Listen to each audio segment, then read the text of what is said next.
स्वागत है आप सभी का आज के मेरे इस नए क्लास में। आज मैं आप सभी को बताने जा रहा हूं कक्षा 10 गणित अध्याय 1। आज का क्लास बहुत ही मजेदार होने वाला है। बिल्कुल बेसिक लेवल से मैं आपको सिखाऊंगा कक्षा 10 की गणित। चलिए शुरू करते हैं वीडियो को। सवाल है हमारे पास, कह रहे कि निम्नलिखित संख्याओं को अभाज्य गुणनखंडों के गुणनफल के रूप में हमें व्यक्त करना है। अब यहाँ पे एक चीज हम देखते हैं, ये अभाज्य गुणनखंड क्या कह रहे हैं। ठीक है, कि मतलब अभाज्य गुणनखंड क्या होता है। हमने पढ़ा है एक होता है गुणनखंड, गुणनखंड, और यहां पे कह रहा है अभाज्य गुणनखंड। अभाज्य गुणनखंड, गुणनखंड को हम इंग्लिश में कहते हैं फैक्टर और अभाज्य गुणनखंड को हम इंग्लिश में कहते हैं प्राइम फैक्टर। तो इसमें अंतर क्या होता है, अगर मान के चलिए मैं कोई संख्या लिख दूं यहाँ पे, जैसे मैंने लिख दिया 30 का हमें गुणनखंड करना है, 30 का हमें गुणनखंड करना है। तो चलिए 30 का गुणनखंड करते हैं। तो यहाँ पे इसको हम इस प्रकार से लिख सकते हैं, 30 को काट सकते हैं 2 15 से। यहाँ पे हम 30 को काट सकते हैं 5 से, काट दीजिए अभी इसको 6 बार में। और यहाँ पे हम 30 को काट सकते हैं 3 से, काट दीजिए 10 बार में। तो यहाँ पर क्या है कि हम 30 को चाहे जिस भी नंबर से काट सकते हैं, यानी जिस भी नंबर से हम इस 30 को काट सकते हैं। जैसे कि यहाँ पे 30 का हमारे पास 3 गुणनखंड हो गया, या तो इसको हम लिख सकते हैं 2 गुणे 15, या इसे हम लिख सकते हैं 5 गुणे 6, या इसे हम लिख सकते हैं 3 गुणे 10, कुछ इस प्रकार से। लेकिन अगर यही हमें अभाज्य गुणनखंड करना हो, अगर इसका हमें अभाज्य गुणनखंड करना हो तो क्या करेंगे, देखिए सबसे पहले लिखेंगे 30। अभाज्य गुणनखंड में क्या होता है, उसमें केवल अभाज्य संख्याओं से ही गुणनखंड किया जाता है। अभाज्य गुणनखंड में कभी भी हम अभाज्य संख्याओं से गुणनखंड करते हैं। अगर इसको हम काटना चाहें तो सबसे पहले 2 से काटेंगे, 2 से काटेंगे इसको हम 15 बार में, फिर इसे हम 3 से काटेंगे 5 बार में, फिर इसे हम 5 से काटेंगे 1 बार में। तो इसमें आप एक चीज ध्यान दीजिएगा, इसमें सब की सब अभाज्य संख्या है।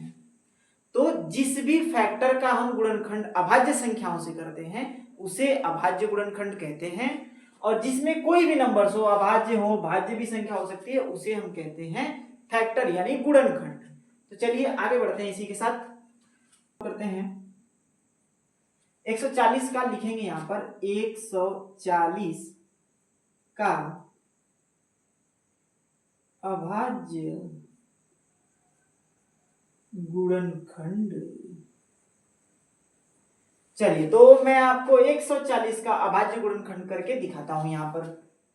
तो सबसे पहले आप यहां पे चलिए लिखिए 140, काटना शुरू करते हैं 2 से। चलिए 2 से काटिए, 2 सत्ते 14, फिर 2 से काटिए, 2 तेई 6, इधर 6 1 गया, इधर 5 10 हो गया, 2 पचे 10 35 हो गया। 3 से कटेगा नहीं हमारे पास, 5 से काटेंगे 5 सत्ते 35, फिर इसको हम 7 से काटेंगे 1 हो गया। तो हमारे पास क्या आया, 2 गुणे 2 गुणे 5 गुणे 7। तो यहाँ पे लिख दीजिए 2 गुणे 2 गुणे 5 गुणे 7। इसको चाहे तो हम इस प्रकार से भी लिख सकते हैं, जैसे कि यहाँ पे हमारे पास 2 कितने बार है, 2 बार, फिर उसके बाद 5 गुणे 7, इस प्रकार से भी हम लिख सकते हैं। चलिए फिर अगला सवाल क्या है, अगला सवाल है हमारे पास 156। लिखेंगे 156 का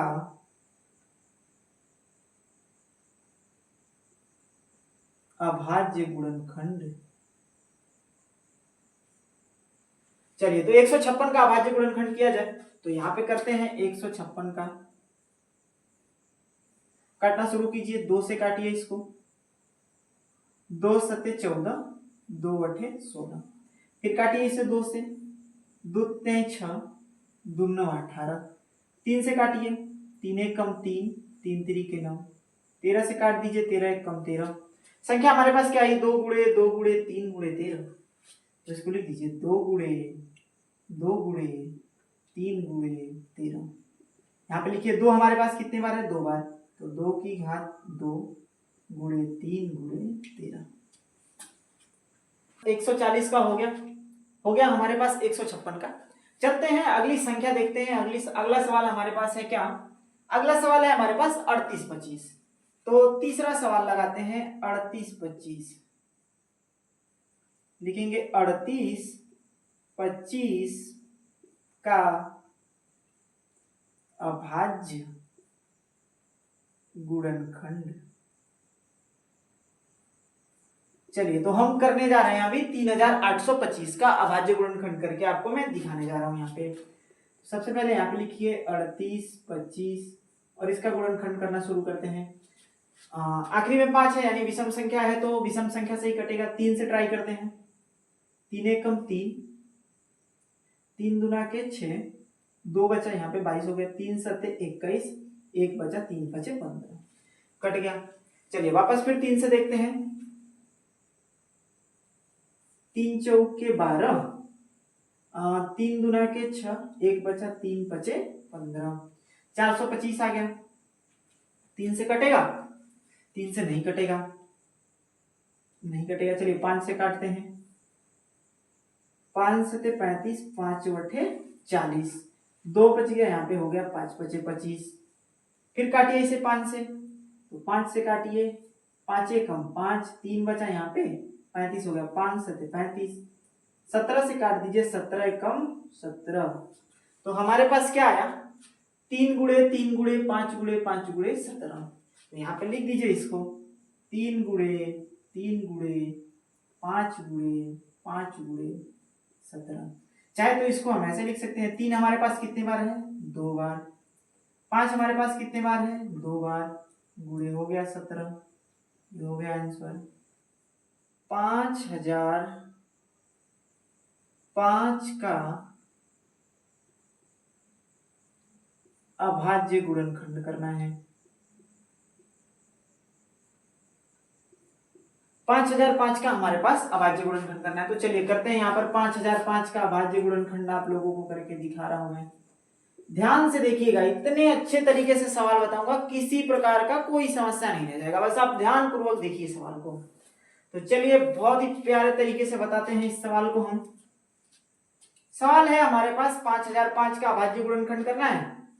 तो चलिए इसको हम 5 से काटना शुरू करते हैं। 5 से काटिए, 5 एकम 5, यहाँ पे 0, यहाँ पे भी 0, फिर 5 से काटिए, 5 एकम 5 हो गया। अभी ये किससे काटेगा? काटे 7 से। ठीक, 7 से काटा जाए, देखते हैं। 7 एकम 7, 3 बचा, यहाँ पे 30 हो गया।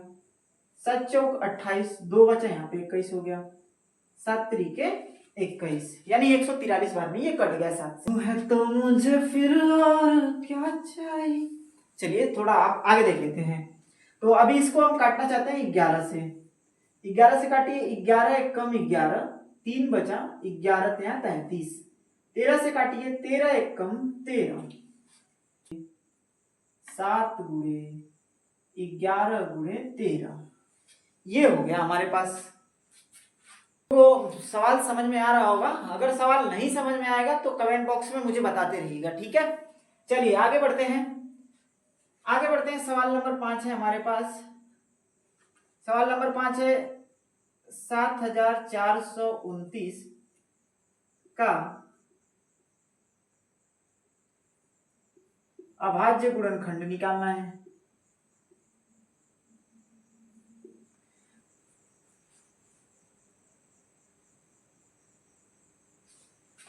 हाँ, 17 से काटिए इसको। 17 34, 17 51, 17 चौके 68, 17 पचे 85,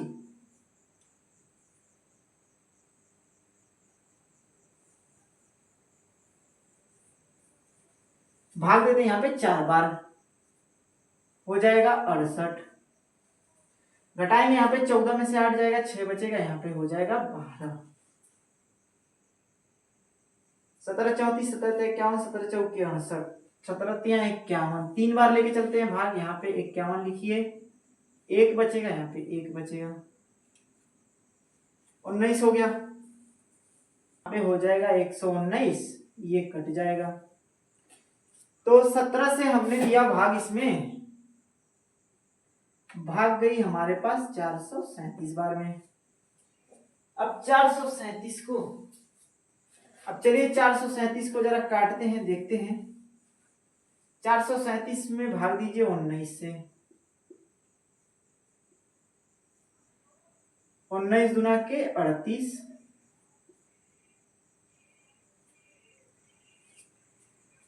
13 में से 8 जाएगा, 5 बचेगा, यहाँ पे कट गया। अब यहाँ पे काटो, 19 तिया 57 हो गया। तो हमारे पास भाग जा रही है, 19 से कर रहे हैं तो 23 बार जा रही है, फिर 23 से काटिए 1 बार, हो गया खत्म। ये रहा हमारे पास 17 गुणे 19 गुणे 23। तो यहां पे लिख देते हैं 17 गुणे 19 गुणे 23, ये हो गया। बोर्ड पेपर 2027 के नजरिए से बहुत ही इंपॉर्टेंट क्वेश्चन है हमारे पास। कह रहे कि 144 के अभाज्य गुणनखंडों में संख्याओं के घातों का योगफल हमें निकालना है। कह रहे कि पहला कंडीशन ये है कि 144 का हमें तो अभाज्य गुणनखंड निकाल के दिखाइए, और साथ ही उनके घातों का हमें योगफल भी निकालना है। तो चलिए आपको मैं दिखाता हूं। यहां पर लिखेंगे 144 का अभाज्य गुणनखंड। चलिए यहां पर करते हैं हम 144 का अभाज्य गुणनखंड बहुत ही प्यारे तरीके से। ध्यानपूर्वक देखिएगा आप लोग। 144 लिखेंगे और इसका करेंगे अभाज्य गुणनखंड। तो काटना शुरू करते हैं 2 से। 2 सते 14, 2 दुना के 4, फिर काटिए इसको 2 3 6, 2 छक्का 12, 2 18 36, 2 9, इसको काटिए 3 से, 3 3 के 9, 3 कम 3 आया हमारे पास क्या। तो हमारे पास आ गया 2 गुणे 2 गुणे 2 गुणे 2 गुणे और क्या है 3 गुणे 3। थोड़ा राइटिंग मेरी अच्छी है, ठीक है। 2 गुणे 2 गुणे 2 गुणे 2 गुणे 3 गुणे 3। अब इसको हम इस प्रकार से लिख सकते हैं, 2 हमारे पास 4 बार है तो लिखेंगे 2 की घात कितनी 4 प्लस, ओ माय गॉड, 3 की घात कितनी है हमारे पास 2। अब यहां पे लिखेंगे घातों का योग, लिखेंगे घातों का योगफल। घातों का योगफल हमसे पूछ रहा है, तो घात हमारे पास क्या है 4 है और प्लस के 2 है, 4 में 2 जोड़ेंगे हमारे पास आ जाएगा 6। ये हो गया घातों का योगफल। तो देखिए ये जो क्वेश्चन है ये बोर्ड पेपर 2027 के नजरिए से बहुत ही इंपॉर्टेंट क्वेश्चन है। तो इस क्वेश्चन को आप ध्यानपूर्वक देख लीजिएगा और 1-2 बार प्रैक्टिस कर लीजिएगा, बहुत ही तगड़ा सवाल है। तो ऐसी ही जरूरी वीडियोस के लिए मेरे चैनल को सब्सक्राइब करें और मेरी वीडियोस को लाइक करें।